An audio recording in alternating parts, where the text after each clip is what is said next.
guys, welcome back to Strong Successful Male. So for today, I'm going to go with this great comeback and last laugh type of story that was sent in from a subscriber. That's from a guy. He owns and operates a program that court-appointed men have to go to take classes for anger management and other types of things that many guys are. Their girlfriends and wives say they did certain things. Hint, hint, nod, nod. I gotta watch what I say here. It's crazy. And anyhow, he shares a story about a guy who, in a situation like this, wife said he did a bunch of things and put him through absolute chaos. However, in the story here, this guy definitely holds strong and makes a comeback, and let me tell you, has the last laugh and gets great revenge on this train wreck harpy of a wife. And I'll be going to go over here, guys. One, it's a great comeback and comeback story that you all appreciate, but also to remind you, just the crap that guys go through. All it takes is just one crying wife or girlfriend to say a bunch of things, and boom, the guy is up you know what creek without a paddle. It is absurd, and it's so wrong on so many levels. That's why it's so important. Guys, you got to do your due diligence on who you get not only married to, but even in a relationship with, because all it takes is just one phone call to 911 or a conversation with a police officer, and boom. You know what I mean? But it also shows how guys can go through absolute just so much turmoil in their lives and hold it together and stay strong, look at the big picture, and end up having the last laugh. It's great. So, starts off, oh yeah, by the way, guys, if you haven't done already, come check me out on X, formerly Twitter. The handle's SSM Channels. I know I keep babbling on about this, but I'm really trying to grow it over there. And I get new guys every day, so definitely come over. We're all having a good time, and I think you'll enjoy. Okay, he says, hello, SSM. So I've written to you before about some of my experiences in my job. I'd written to you in the past about the issue of fraud, and how 30% of tests in support cases reveal that the man who thinks he's the father is not. I remember your story, and I remember stories just like this. Yeah, it happens all the time. Well, I own and operate a program for people who are court-ordered to take de-violence and anger management classes. While the majority of my clients are in fact guilty of various aggressive behaviors, I always feel for the guys who get caught up in it. There are many men who get arrested and charged based on lies. It does happen. The consequences for these men are severe. They get arrested, lose their jobs, cannot see their kids, and sometimes end up homeless. My story is about a client that joined one of my groups several weeks ago. My client, we will call him John, called my office to enroll himself in the program. During the intake process, I asked him to tell me about his case. I wanted him to tell me about the incident that got him arrested, as it is part of the intake process. He proceeded to tell me that he lost it on his wife when he found out that his 3-year-old son, wait for it, was not his biologically. That might give a man a good reason to, lose his temper, yell, maybe even, kick the trash can or something. I don't know. That doesn't seem like a crime against humanity to me. But God forbid a guy gets pissed off about that, and all of a sudden, well, you all know the rest. He mentioned that he had a suspicion that he couldn't get out of his mind. He decided to go ahead and get a DNA test for him and his son. He did this without his wife knowing about it. Well, obviously he has to. If she knew about it, guess what it wouldn't happen? He was emotionally wrecked when he received the results. He was not the father. This poor guy. And how many times does this happen? He had to pause a moment to gather himself. He was so shocked that he didn't wait and confronted his wife right away. He admitted yelling at her and screaming at her, but he did not do what she accused him of. Even though it's totally warranted to yell and scream, I think that's a warranted thing, guys. Well, you know what can happen when that does. John said that she became extremely angry that he had done that. Angry that he yelled at her and accused her. He's got the proof right there. He said that his wife was so angry that she slapped him and kicked him multiple times. And yet we know how the story's going to go. He has every right to defend himself. In a perfect world, anybody attacks you, anybody, you have the right to, She was doing this while their 9-year-old daughter watched. The daughter, which he knows is his, got scared and ran to the neighbor's house for help. That poor kid.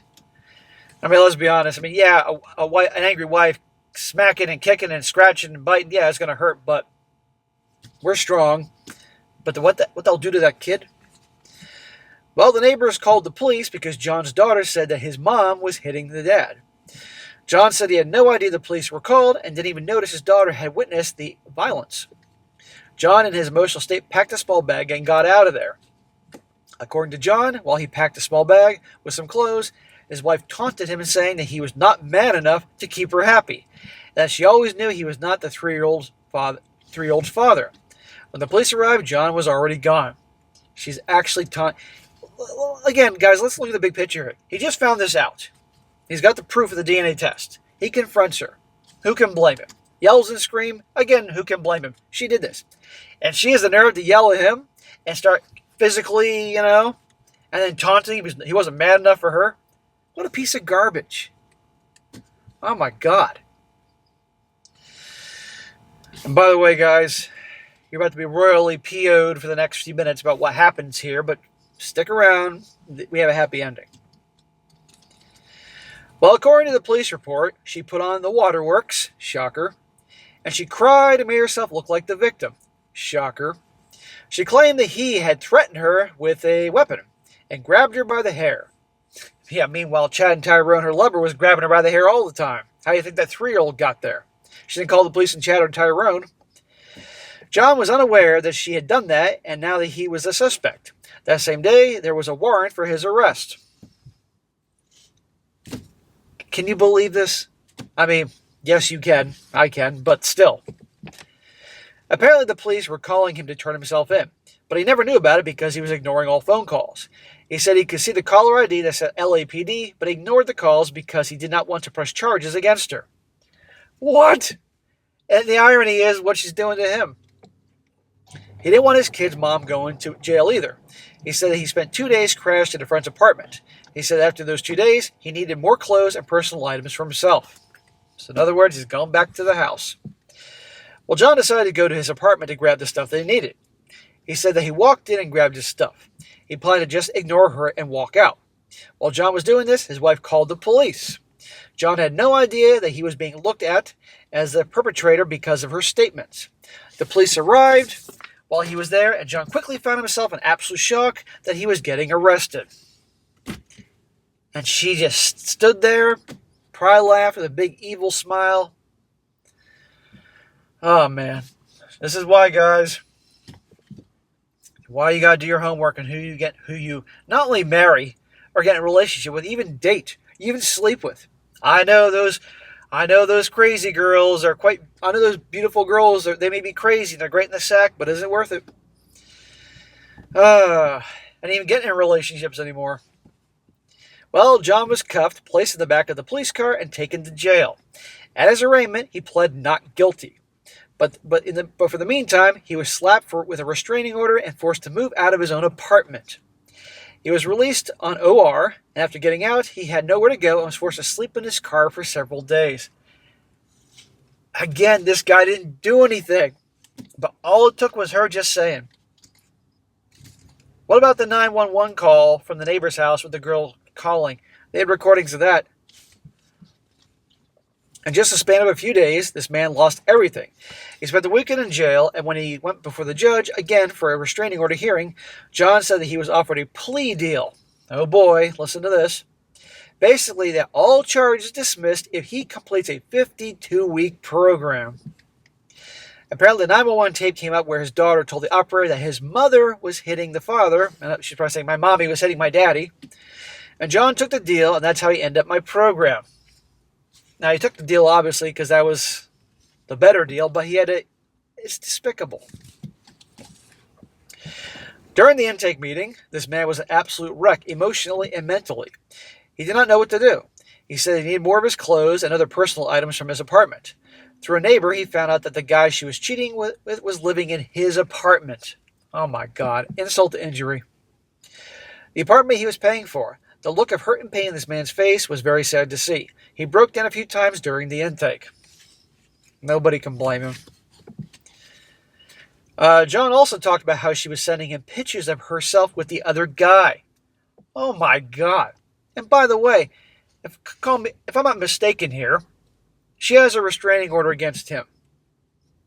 So if she's so terrified him being around, but then she can reach out to him and text and all that, let alone sending, right?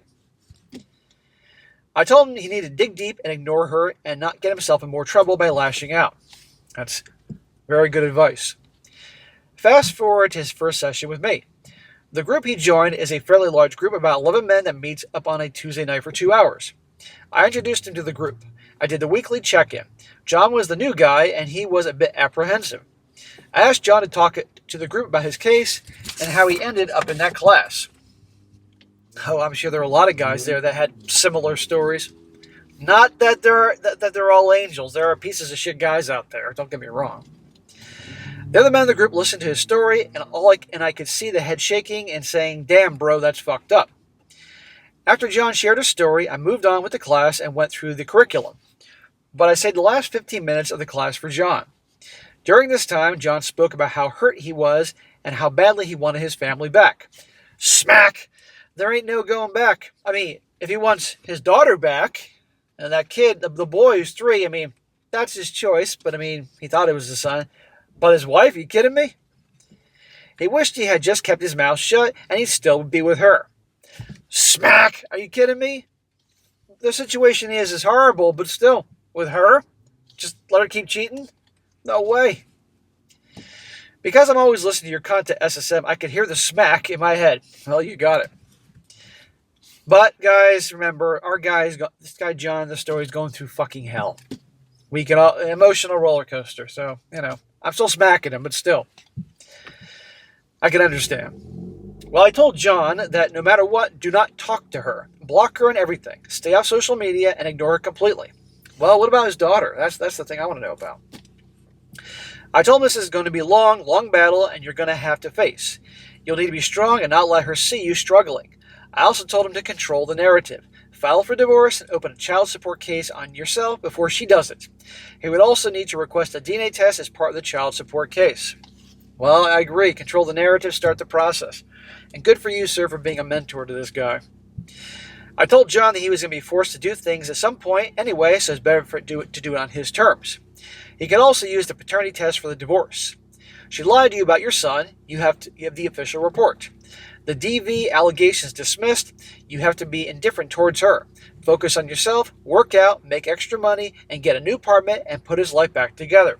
Yes, that's the only thing he can do to get back on track, and it's going to be hell. Take it one day at a time. You're giving good advice, man. Well, this guy kept on his grind. Every week, he looked and sounded a little bit better and better. Slowly, John started carrying himself like a boss. He really went in hard with his comeback. He stopped worrying about her and focused on himself. There you go. One day at a time, self-improvement. Being strong for his daughter. Without a stable living situation, he can forget about any type of custody. Right. By this time, John was living in an RV parked at his job. In less than a month, he had his own apartment. Great. One step at a time. Eventually, the they always come back thing happened. Hey, shocker. No surprise there. I was a bit surprised that one Tuesday night John did not join the group. I was not worried because these things do happen. Well, the following Tuesday, I did become concerned because John missed a class again. I had to call him because these types of programs require regular attendance, and after 3 missed classes, clients have to be terminated, and a termination letter is sent to the court. So this dude legally has to do this. For some clients, this can mean a warrant and arrest. I was not able to reach him because his phone was disconnected.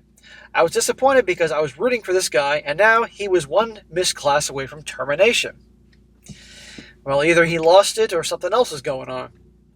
After the 3rd missed class, I had no choice but to send a termination letter out. Good luck, bro, I thought to myself.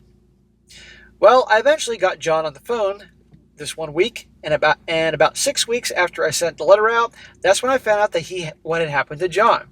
Oh, we're all waiting. Well, it turns out the district attorney reviewed and dismissed his case completely. That doesn't happen very often. Did this DA, was he visited by 3 ghosts the night before, or a crisis of conscience? He says here, in 6 years and literally over 1,000 cases, this was the first and only time I've seen this happen. Well, maybe something happened to the DA or somebody he knows. I don't know. John told me that thanks to the diligent work of an outstanding police officer who added a note to discovery where the daughter's statement showed that he was not the aggressor and did not threaten her with any type of things, the DA chose to dismiss everything. Holy crap, you can add a cop to this list. Well, thank God for this. Maybe something like this happened to this cop's family member or something. This meant that he no longer was required to complete a diversion program. John and I spoke for a while, and that's when he updated me on his situation. Well, it turns out that the guy his wife was cheating with up and left her. That's what Chad and Tyrone do. His soon-to-be ex-wife was served divorce papers. The child support was in place for the... Okay, this is the guy, John. John's soon-to-be ex-wife was served divorce papers. The child support was in place for only one child, and the DNA test pending for the 3-year-old child. His wife was facing eviction because she was a stay-at-home mom and didn't have a job. Could happen to a nicer chick.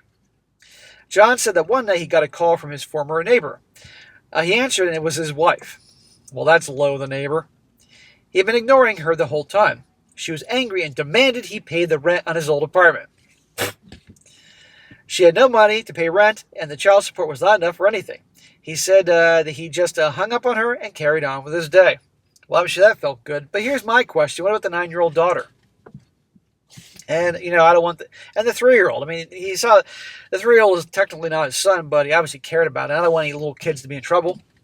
But then again, maybe this could help him get full custody. I don't know. Well, she eventually broke down and has been begging him to come home and to be a family again. Yeah, after everything you put me through recently, not including the cheating and lying and all that, and the kid isn't mine, yeah, I'll come home. They always come back when things go to shit. Well, she shows up at his apartment crying and begging for help, saying how sorry she is and how much she loves him. Again, I guess she got a copy of the Hobag Handbook. She supposedly even got in trouble and got a restraining order against herself by the guy she was cheating with. Restraining order on her. Well, that's actually probably pretty warranted because she's nuts. Apparently, when he was done with her, she went nuts on him and ended up having to keep her away with a restraining order. No way to confirm, but I believed him. John said that he was doing great. He said, all I do right now is work. I have a side hustle and I'm saving money. He's working out. He's buying furniture for the kid's bedroom. He says eventually he'll seek 50-50 custody, but right now he paid child support and looks forward to being a weekend dad. Shit, I'd be trying for 100% custody. I mean, he's got plenty of good reason for this here. I think we can add that up. But at the end of the day, look how easily she was believed when this whole thing went down. So obviously, that probably ain't going to happen. He says his soon-to-be ex is still begging and he is still being indifferent towards her. He said he's allowed to see his kids now, and he decided he will continue to be there for his son. Well, that's his choice. I mean, the 3-year-old boy didn't do anything wrong. I mean, let's be honest here. The victims in this story are the 3-year-old and this dude named John. And he has a bond with him, and okay, that's fine. I mean, a lot of guys wouldn't do that, but okay. He said he's already bonded with him, and he will not abandon him. Hopefully that works out, but I hope this story was entertaining. Hopefully some guys out there are going through this, finds it helpful. Well, sir, I appreciate you sending in this story and keep them coming, given your line of work. But, yeah, I guarantee you, when I publish this video, today is, what the hell is today? April 19th, I think? April 19th, 2025, because some people are going to watch this in 2027. Anyhow, I guarantee somebody around the world is going through some shit like this right now. And this will help them get through a hellish day. And a hellish weekend, and happy Easter to all of you, and all that. Or maybe some guy down the road will watch this, and will give them hope to hold on, or know this type of thing happens. Or some guys out there will realize that, who they choose to get in a relationship with or marry. So by you sending in this story, you definitely helped out. So anyhow, guys, there you go. This John guy was completely wronged in every way possible, and just all it took was her just crying to the police officers and then making up a story, and boom, done. He's guilty. And he had to go through this program as to, admit being guilty and all that shit. It's a disgrace. How easily just one statement can change things around. Situation was reversed. Do you think it would happen the same way? Hell no. And why do you think people think that guys aren't getting married as much anymore or in relationships anymore? Why would they? Think about that. But anyhow, there you go. Good for him. If you talk to him again, say MSSM says hello. Send him my channel, and that, take it one day at a time. So all you guys out there are struggling, maybe you're going through something similar like this. I hope not, of course. But if you are, you can get through it. I know every case and situation will be different, but stay strong. Stick to those that believe you, have hope, and I guarantee you things will get better eventually. And likely is that in time, you will have the last laugh too, like this guy named John. All right, guys, that's it for today. Be sure to comment down below. Let me know what you think about this. And guys, you got a good story to share, send it my way. strongsuccessfulmale@gmail.com. And if it's a good one, I'll absolutely cover it. And be sure to like the video, share it with your friends, and subscribe. And I'll catch you next time.